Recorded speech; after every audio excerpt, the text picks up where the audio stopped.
Señores, ¿qué tal? Muy buenos días, muy buenos días. Gracias por concedernos el honor de estar con nosotros esta mañana. Germán Marte, buenos días, ¿cómo amaneces? Muy buenos días, mi querida Edith Febles, buenos días. Aquí estoy como cada día al pie del cañón. Buenos días, don David Álvarez Martín. Buenos días, Germán Marte. Aquí estoy. Buenos días, Indira Azuero. Buenos días a todo el equipo que hace posible que este programa, El Día, llegue a todos ustedes a través de Telesistema Canal 11 desde Santo Domingo, República Dominicana. Gracias a todos por su atención. Bueno, hay un tema que traemos ayer, de hecho lo compartía, lo replicaba, una publicación que hizo la periodista Altagracia Salazar en su cuenta de Instagram. Y hay que mirarlo y bajo el escenario actual es importante situaciones de esta naturaleza porque nosotros aquí lo decíamos. Recientemente el gobierno de los Estados Unidos en su dirección de aduanas prohibía la importación de azúcar del Central Romana y el tema está vinculado al trato que le da a los trabajadores en la industria de la caña, del azúcar, que básicamente son braceros. Nosotros lo decíamos y nos extrañó mucho la posición, por ejemplo, de algunos sindicatos que parecen más bien voceros del Central Romana, que de hecho lo han sido toda la vida y hay estudios que así lo testifican. Si nosotros buscamos el estudio que dio pie a esta sanción, que es a una empresa de capital estadounidense, vamos a encontrar que los mismos cañeros, cada vez que se les entrevista, cada vez que se hablan con ellos, porque son personas, no estamos hablando de cacao, de café o de cosas inanimadas, sino de personas. Entonces, si te dicen algo de una persona, verificas con la persona. Eso es así en todas partes del mundo, aquí no tendría por qué ser diferente. Cuando hablaron con ellos y durante 10 años en una investigación que se realizó en República Dominicana en los bateyes y en los campos cañeros, se encontraron con que los sindicatos que los representan no fueron ni siquiera una vez, nunca a visitarles. Ellos decían no eran tomados en cuenta, lo que sí se tomaba era una cuota económica que ellos al final del día no sabían a quién beneficiaba o hacia dónde iba. Este es un tema bastante complejo, tiene muchas variantes. Hay estudios, hay referentes históricos, no comenzó ahora. Hay que estudiar y analizar y ver cómo fue que se fundaron, por ejemplo, los bateyes, cómo empieza la industria, qué es el Central Romana, desde dónde viene. Son más de 100 años de trabajo y eso ha tenido muchísimas situaciones a lo largo del tiempo. Es una empresa rica, no es una empresa que se dedica exclusivamente al tema de la molienda de la caña, del procesamiento del azúcar, de la exportación de azúcar, sino que es una empresa que tiene intereses en muchas partes, incluyendo la parte turística y en sectores de empresas que ustedes podrían ir, o un turismo de lujo, de referencia que quizás la gente no conozca.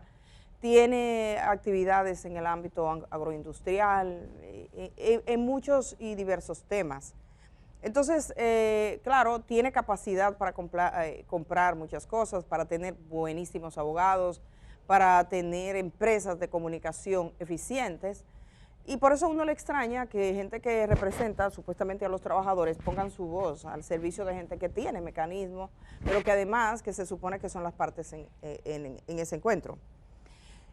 Una buena parte de los informes, y que aquí estuvimos hablando de ellos, evidentemente con la premura y con las limitaciones propias del tiempo, uno recomienda a la gente que los lea, que los busque, y es bueno que se informe, en un tiempo donde lo menos que hay es información real. Vivimos en un tiempo de impulsos, de un titular, y hay quienes leen un titular y se forjan un mundo en la cabeza a raíz de un titular, y entrar un poquito más y dedicar unos minutos como que se nos hace, vamos deprisa, corriendo para ninguna parte. Que al final del día, cuando te preguntas hacia dónde es que vamos con esta carrera, tú no lo sabes. Como en una caminadora, como en una caminadora, sí, en la sala de tu casa, sí, así, a 110, parte. y no va a ningún lado. Mira, Eddie, eso que tú señalas es una realidad que yo la he conocido porque en algún momento de mi vida fui parte de un sindicato combativo, de un sindicato con verdadero espíritu de clase, vilipendiado, difamado y finalmente destruido, aplastado por el Estado, reprimido. ¿Qué sindicato era? El Sindicato de Trabajadores de la Corporación Dominicana de Electricidad, Citracode. Así se lo destruyeron. Sí, totalmente destruido. ¿Qué pasa en la República Dominicana?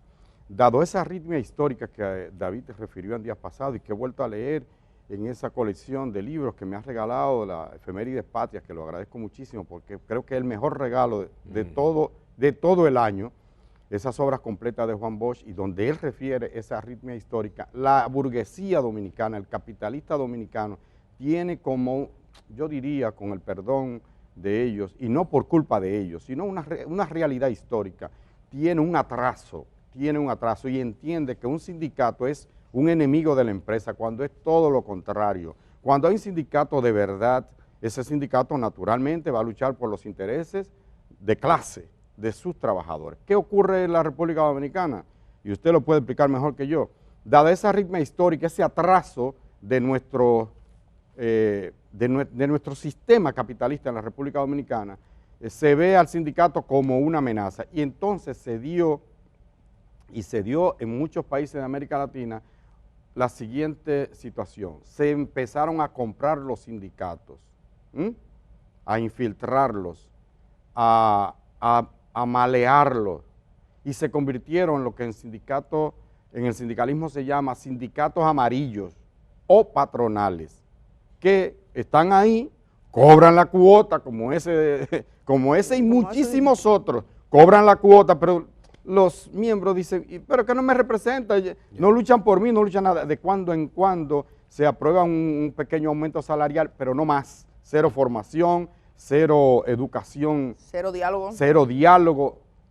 No se maneja con transparencia los recursos. Y por eso hay sindicatos como el de Citracode y como otros, como el de los telefónicos en los años 80, se procura destruir a como sea. Después de la destrucción, por ejemplo, de la corporación, que era porque supuestamente saboteaba la caldera y que hacía se le acusó de todo. ¿Qué pasó? Bueno, se vendió, se regaló la CDE. Aquí se partió en pedacitos la CDE, y de unas empresas salieron como 40, aparte del sector privado. Hay gente que salió multimillonario solo por administrar la CDE. En fin, y eso pasa con muchos sindicatos. Por eso es importante este escrito que tú refieres, que creo que vamos a dar lectura, aunque sea parcial, de lo que pasó con ese señor, un luchador cañero, un humilde obrero, del que probablemente ningún otro medio a esta hora estén hablando o vayan a hablar, de ese cañero que acaba de morir en las condiciones lamentables. Y que te muestra la situación y la realidad de los cañeros, en este caso vinculado a una empresa como el Central Romana. Perdón, un comentario solamente. ¿Tú sabes cómo se mide en este momento ese atraso que tú mencionabas que Juan Bosch dice?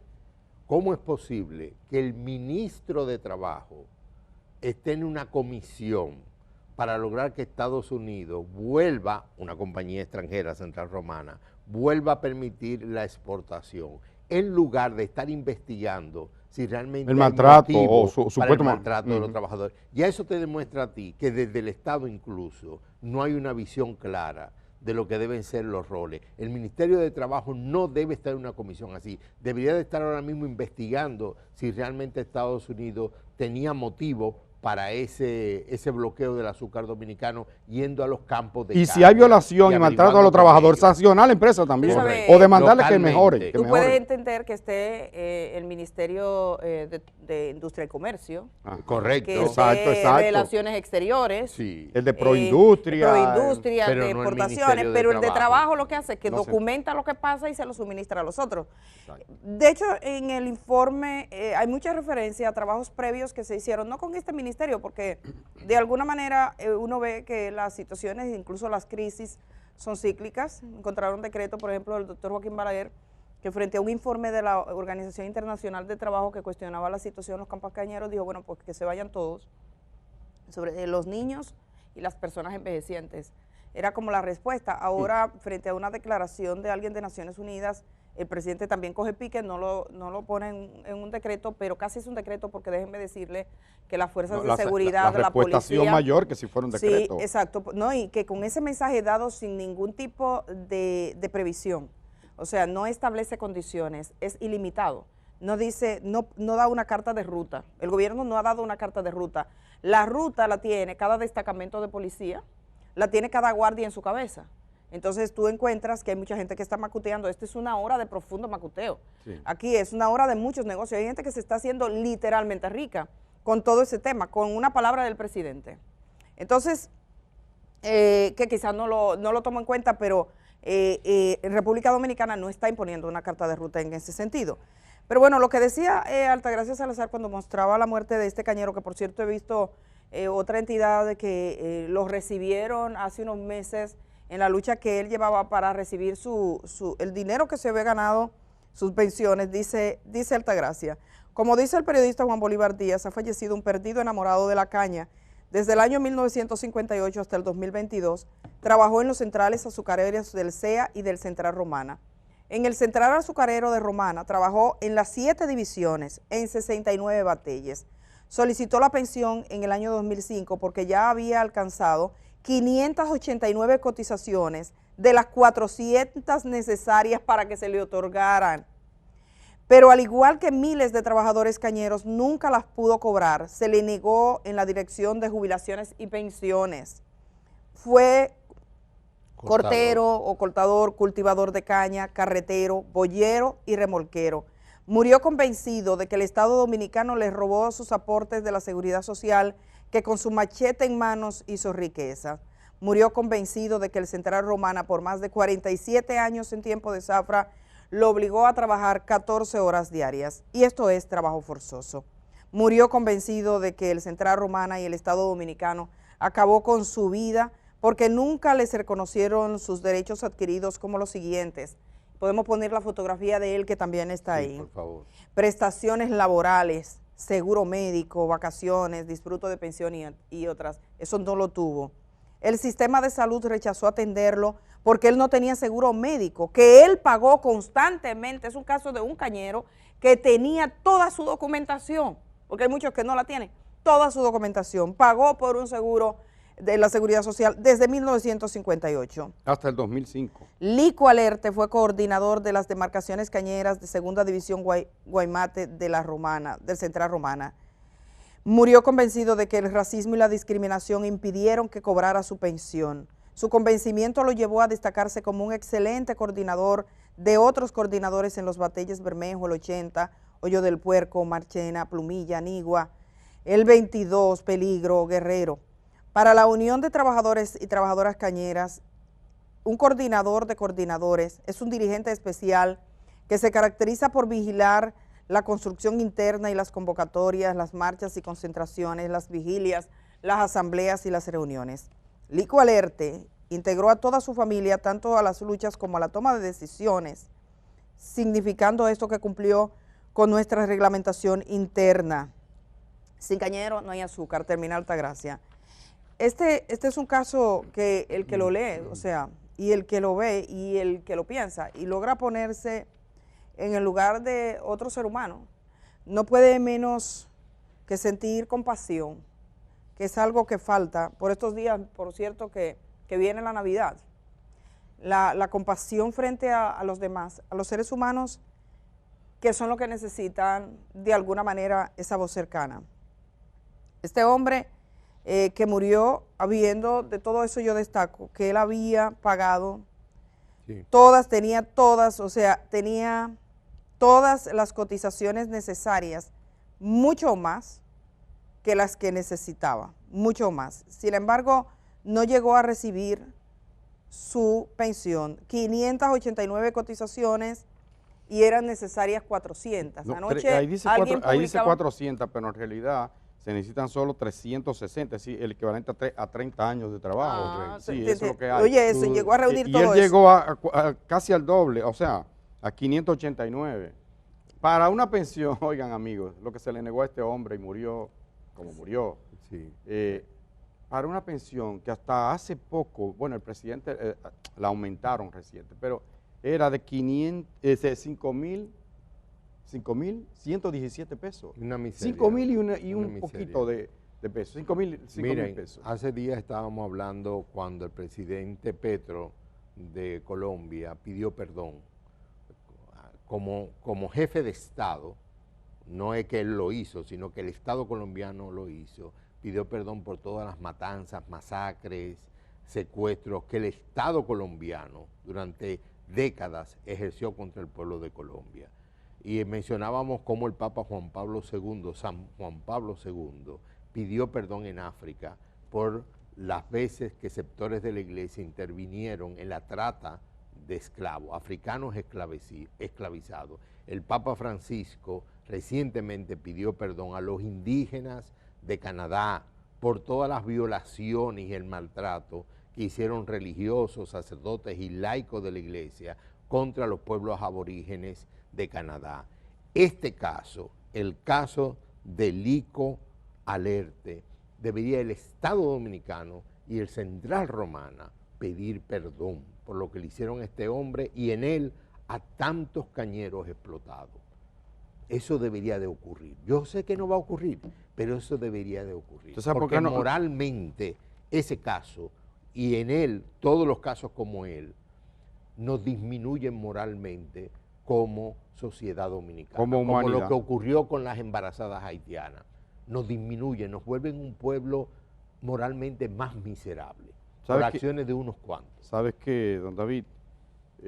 Como el coronel Aureliano Buendía, en aquella magistral novela corta de García Márquez, esta gente no tiene quien le escriba.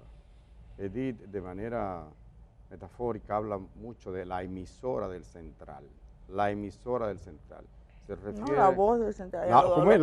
Que pongan un programa. La voz del Central. Los de montones de voces que de manera alegre y gratuita se dedican a resaltar las bondades de ese Central. Miren, nosotros y no lo hemos conversado, pero estoy seguro que ninguno de nosotros alberga ni odio ni quiere que se destruya. Todo lo contrario, señor. Miren, en las empresas donde hay un trato digno a la gente, donde el patrón, donde el dueño, donde el que dirige, se refiere a David. Hola, David, ¿qué tal? Sí. Como habla con nuestro camarógrafo Camilo, que está. Hola, Camilo, ¿qué tal?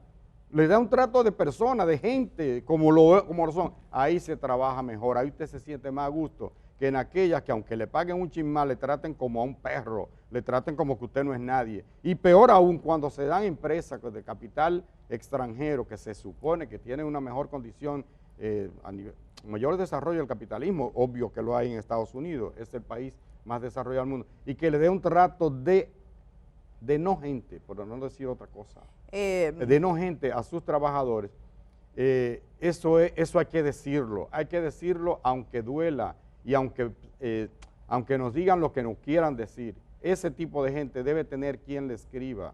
Lico Alerte se fue sin su pensión. ¿Y qué justifica que después de haber pagado 589 cotizaciones, mire, piense usted, amigo, que está viendo este programa, que usted trabaje 40 años en una empresa y que al final le digan, si te he visto no me acuerdo? No, y que usted luche por eso. Y la Dirección de Pensión y Jubilaciones que tenía que hacerlo. También. Sí, entonces, bueno, yo creo que ese caso es una evidencia, pero sabemos que no es el único caso, hay muchos más casos, por eso uno puede encontrar la referencia a los mismos sindicatos, dicho por los cañeros, que lo hemos visto manifestarse una y otra vez en las calles de Santo Domingo, que ahora mismo es muy difícil, porque trasladándose pueden ser arrestados. Sí. Sobre el tema, y bueno, también sugerir, hay mucha documentación de cómo surgieron los batalles en República Dominicana o de cómo se formaron estos conglomerados, que de hecho me encontré analizando y buscando la referencia a propósito de esta decisión de las autoridades estadounidenses con una investigación que hizo una universidad, porque consideraba que al ser un grupo poblacional alejado de todo, o sea, no tiene vínculos, sino que está aparte, ahora está más cerca de comunidades con el tiempo, pero desde su fundación, cuando comienza la década del 60, que comienzan a traer los primeros, con acuerdos entre el gobierno dominicano y el gobierno de Haití, se hacían directamente. De hecho, el último acuerdo de contratación se firmó, participaron gente que hoy son funcionarios públicos, o sea, fue en el gobierno del doctor Salvador Jorge Blanco, y participó incluso el actual presidente del Tribunal Constitucional. Eran acuerdos que se hacían de estado a estado.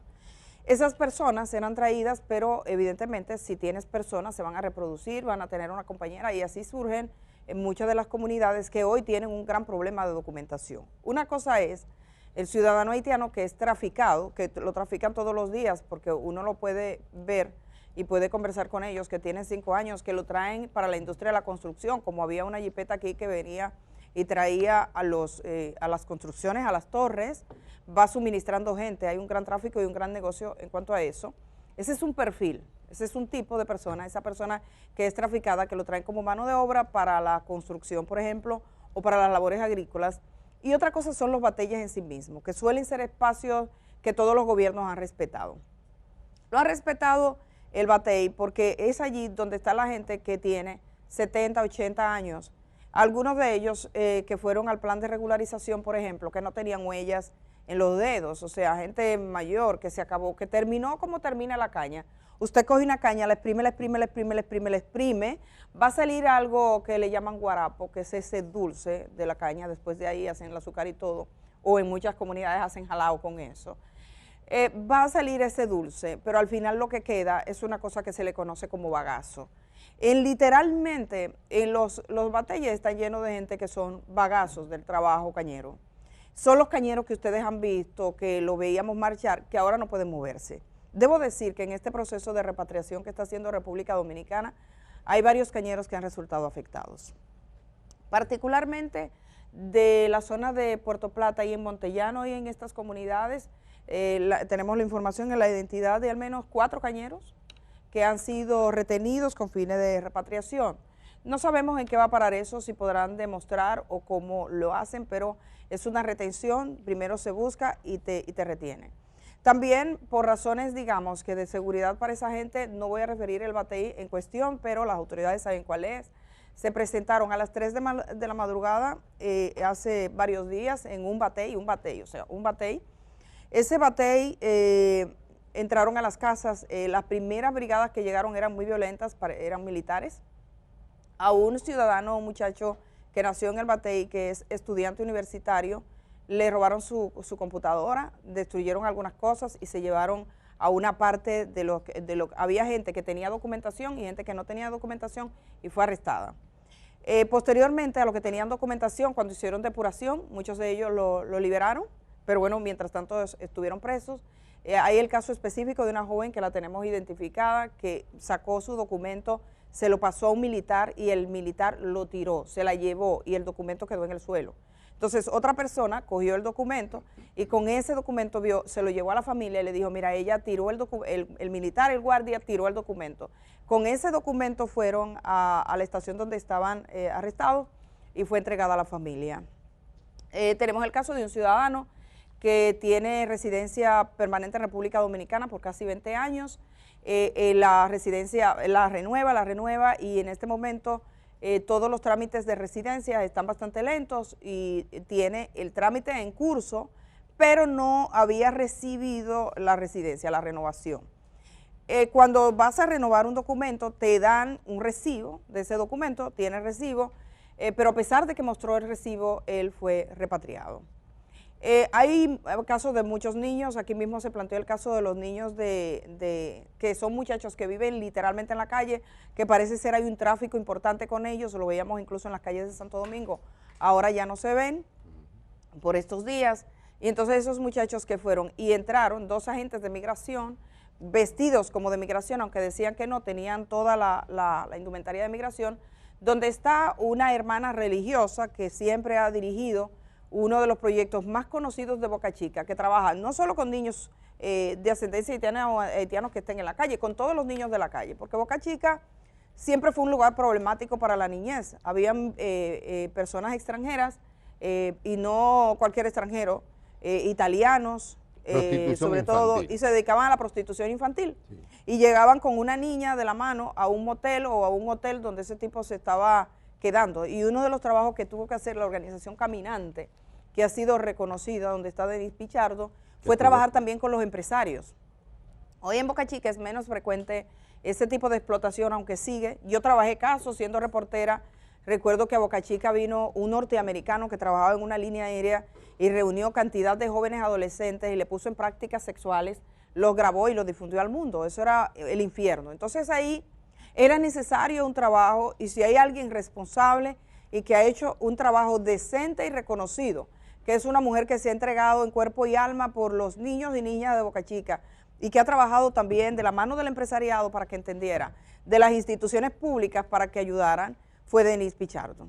Denise estaba en una reunión cuando entraron 2 agentes de migración, habían unos muchachos que habían entrado corriendo, adolescentes, que habían estado en una de las prácticas del centro, porque el centro no es para vivir, los muchachos van y salen. Y los muchachos cuando vieron a los agentes de migración se metieron al local. Ella se paró de frente y les dijo, ustedes no pueden entrar, ustedes no tienen una orden de un fiscal. Los agentes que fueron, que después decían que no eran de migración, aunque estaban identificados como tales, le dijeron que ella estaba contrariando una orden del presidente, como si el presidente hubiese ordenado que se metieran en la de casa ese de modo. ella. Sí, Sí. no, a un local de una institución. Entonces ella le dijo, no, en absoluto, pero las leyes están ahí, suponemos que es conforme a las leyes, y ellos se fueron. Esos muchachos después fueron arrestados o retenidos, se lo llevaron, lo mandaron a Haití, pero ya 2 de ellos volvieron con los pies hinchados porque volvieron cogiendo bola y por los montes. O sea, muchos de las personas que son repatriadas en realidad vuelven. Hay varios casos de personas que son repatriadas y vuelven, con lo cual es importante que la gente que está mirando esta hora, que tiene sentido y que piensa en el país, sepa que lo que se está haciendo en este momento no representa una solución en cuanto a estimulado el macuteo, como decían los sacerdotes de Dajabón. Sí. Dicen, lo ponen del otro lado en el puente y como no tienes una autoridad con la que tú hables y le digas, mira, te estoy entregando a estos ciudadanos, es imposible así, después simplemente vuelven. Y en Haití hay una banda, de todas las bandas que hay una que se especializa en tráfico de migrantes. Los pasan y tienen aquí sus socios y esos socios están cobrando mucho dinero. Es importante. Eso se llama tráfico de personas. Sí, tráfico de personas, Y sí, en este caso o sí, sea, claro. Son tráfico de personas y está condenado incluso a nivel internacional. Entonces el tráfico está, para que vean ustedes la cosa de la vida, hay mucha gente repatriada, pero también hay un tráfico intenso que está cobrando mucho dinero y eso no se hace sin contar de algún modo con una protección de autoridad. Debo referir una situación que se está produciendo en un centro, que es un centro poco visto. Yo vi al director de migración, el señor Venancio, que siempre me recuerda la canción esta, Venancio, ¿no? Al señor Venancio, que dijo que la declaración que emitió Migración dicen que están remodelando algunos de los centros de acogida de los migrantes. Las denuncias que hay sobre estos centros son muy tibias, porque no hay sacerdotes casi, o sea, no ser Dajabón, que están los sacerdotes allá, en el centro de Jaina, la gente que está afuera, que se le pueda consultar, en Elías Piña, pero es muy tímida porque la gente teme hablar de esto, porque de una vez le dicen antipatria o lo que sea, y parece que está todo uniforme, que todo está bien. Y aquí sabemos que para los arrestos hasta por bocina, hay gente que hace abuso. O sea, vimos a un oficial como llegó con un fusil. O sea, cualquier tipo de operativo, aunque tenga una buena intención y esté marcado por un principio y una búsqueda real de justicia, hay muchas cosas que se desnaturalizan porque el Estado tiene que tener también sus órganos que regulen las prácticas que hace, sobre todo cuando se trata de personas. Entonces, este es un centro que está por el lado de la ONSA de la provincia de Santiago. Hoy que se reúne allí que hay una actividad con gente internacional, si se dan una vueltecita por ahí van a encontrar que es un gran salón, un camión y un vehículo como un furgón donde están apiladas personas. Como están haciendo unos trabajos en el centro de Jaina y están haciendo trabajo en Elías Piña, están llevando allí migrantes. Por ejemplo, está el caso de muchos de ellos retenidos por falta de documentación, evidentemente con fines de repatriación, de jóvenes haitianos que trabajan en la industria hotelera en la zona del este, en Bávaro y en Punta Cana. Esos jóvenes que son retenidos, generalmente son jóvenes que son retenidos, van de un destacamento a otro, puede pasar hasta 7 días cuando llegan ahí.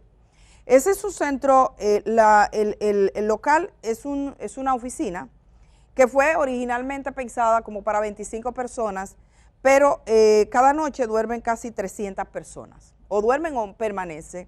Son personas sentadas, he recibido videos, por ejemplo, estuve hablando con personal incluso cercano al mismo ministerio que le está acogiendo, militares y gente que ve, hay ojos en todas partes, y gente que ha logrado salir también, por supuesto.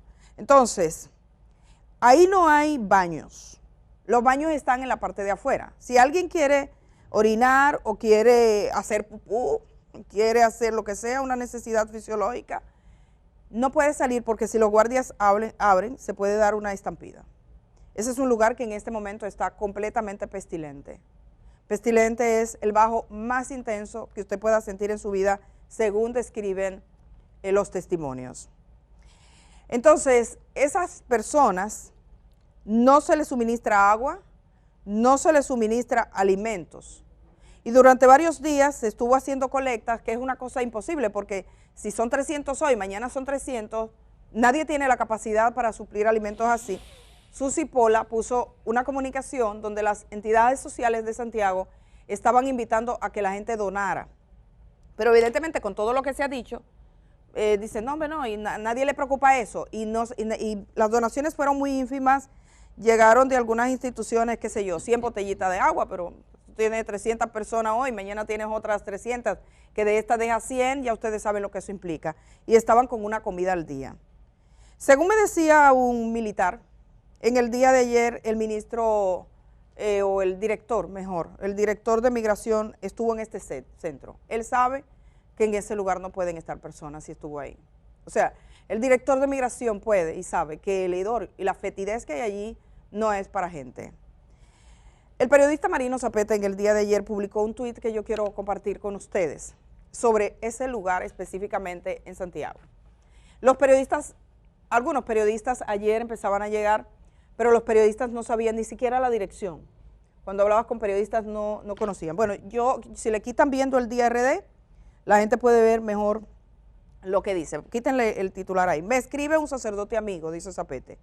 Fuimos a visitar el Centro de Deportaciones de Santiago y encontramos 400 haitianos en un salón y en un camión sin agua, sin sanitario, sin comida y con un mal olor insoportable. Luego dice el gobierno que no viola los derechos humanos. Entonces esto es un llamado porque cuando yo pienso que hay 400 personas en un pueblo como Santiago, que es un pueblo acogedor, que es un pueblo de gente decente, y este país es un país de gente decente básicamente, tú no puedes imaginar que todas las familias se vayan a la cama cenando pensando que hay 400 personas apiladas que no tienen agua y que no tienen comida.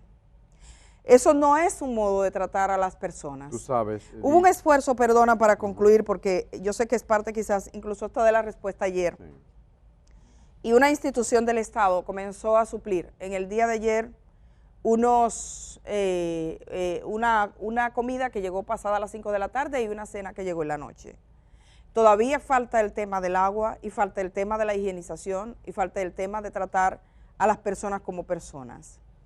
Aquí nos hemos quejado por la forma en que traen del sur los chivos en los vehículos. Sí. Yo he visto reportajes que los amarran y es casi como una tortura animal. Aquí tenemos leyes que dicen que a los animales no se pueden torturar. Imagínense ustedes a los seres humanos.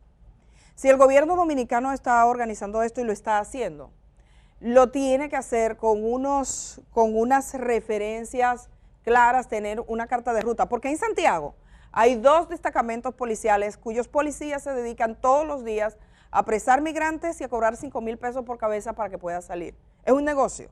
Aquí mismo, en la zona central de Santo Domingo, en construcciones, en el sector de San Jerónimo, en el sector de Bellavista y en el sector de Piantini, policías que corretean en construcciones detrás de migrantes o de personas que estén trabajando, que la mayoría sabemos que están en sentido irregular, se lo llevan un motor arrestado en el camino. Si pagas un dinero, tienes que salir a la calle con 4,000 o 5,000 pesos, pagas un dinero y eso se resuelve. Ese es un tema que está por debajo y que nadie lo ve. O sea, tenemos necesariamente que tener esa mirada, como la dieron, lean el comunicado de los jesuitas de Dajabón. Yo sé que este es un tema porque la gente dice, bueno, mejor no hablar de eso, o mejor callar eso. Es peligroso hablar, vamos a callarlo todo y vamos a hacernos, todos en este país, vamos a hacernos que eso no ocurrió. Pero yo sé que si la gente viera y que si usted puede mostrar el salón y pueden darle permiso a los periodistas de todos los medios de comunicación para que entren y vean, para que entren y graben, para que entren y huelan lo que allí se huele, este país no lo soporta porque este país es básicamente de gente decente. Es más, el gobierno no lo soporta. Yo no puedo entender que en un gobierno donde están la gente que nosotros conocemos, la gente que ha luchado por derechos, la gente que ha abogado por derechos, la gente que respeta a las personas, que usted lo ve y lo saluda, y respeta a las personas, se haga algo de la naturaleza y del modo que lo están haciendo. No estamos hablando de un gobierno formado por gente que nunca en su vida se comprometieron con respetar a las personas. Entonces esto es un llamado, porque eso que mostraba Marino Zapete ahí, en ese tuit, que es apenas un poquito de palabras, significa muchísimo. Y sí tenemos constancia de que efectivamente ese centro, donde no van periodistas, que está ahí en la Onza, al lado de la Onza de Santiago, amanecen todos los días personas. Había un camión que estaba en pleno sol, eso que ustedes ven en la calle como cárceles, con la gente parada, apiñada. Entonces tienen que buscar una forma más decente, porque eso es contra la decencia. Y eso no tiene que ver ni con organismos internacionales, ni con gente que venga de fuera, ni con soberanía. Nosotros podemos ser un pueblo soberano, y podemos ser un pueblo que tome las decisiones, y podemos ser un pueblo que regule las migraciones, y podemos hacerlo decentemente.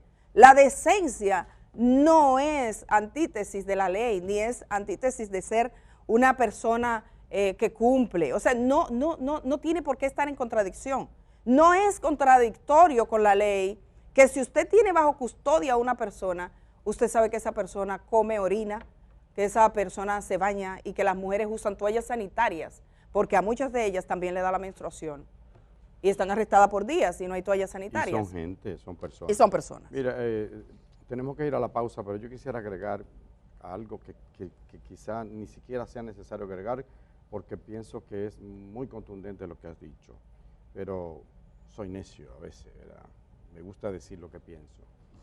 Lo más fácil para nosotros, como equipo, como programa, es sumarnos a los que creen que todo lo que se parezca a haitiano, a prieto, a feo, a pobre, afuera, afuera, y lo vemos como si fuera una contaminación. Y nos olvidamos que los dominicanos tenemos casi el 20% de nuestros compatriotas, de nuestra población fuera del país.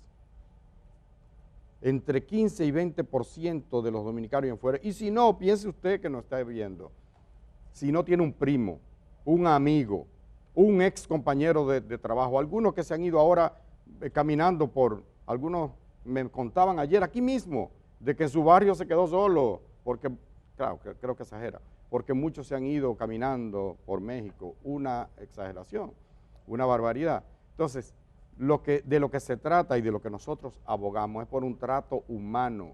Sabemos que es contracorriente, que lo más fácil es sumarse y decir fuera todo el mundo.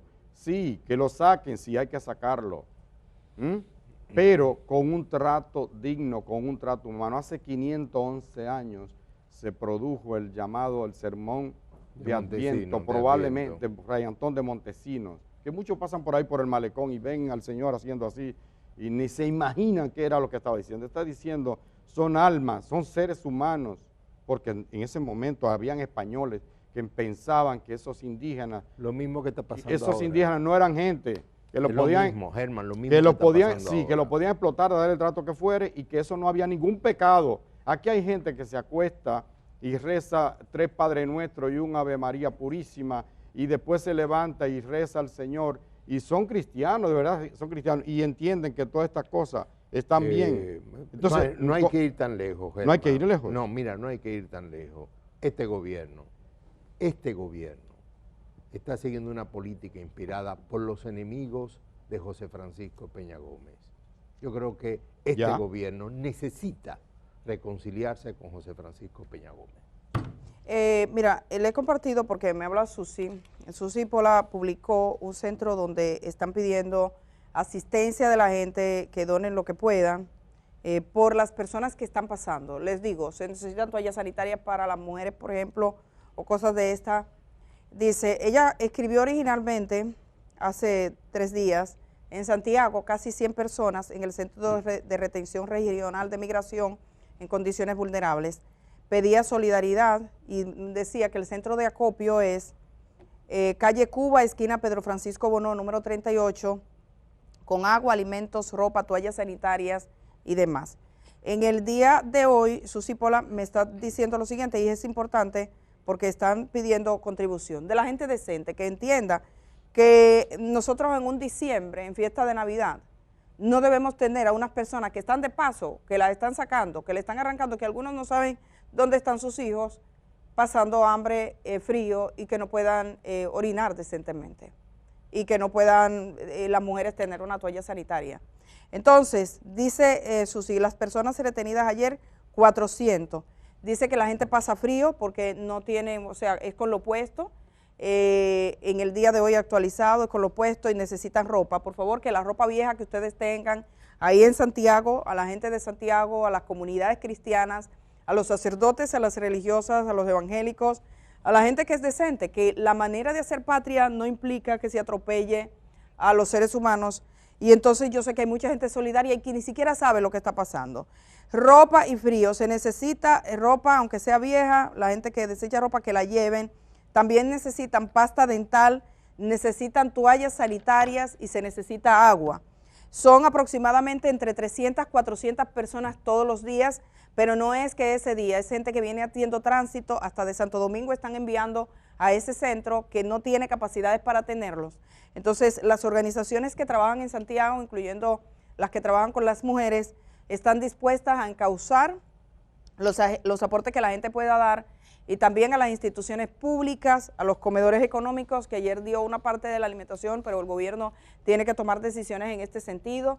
Yo creo que el director de Migración que estuvo ahí sabe que así no se trata a las personas, es necesario que el Estado también resuelva, porque haciendo colecta, de colecta en colecta, es muy poco probable que se pueda satisfacer con lo masivo que es todo lo que está ocurriendo.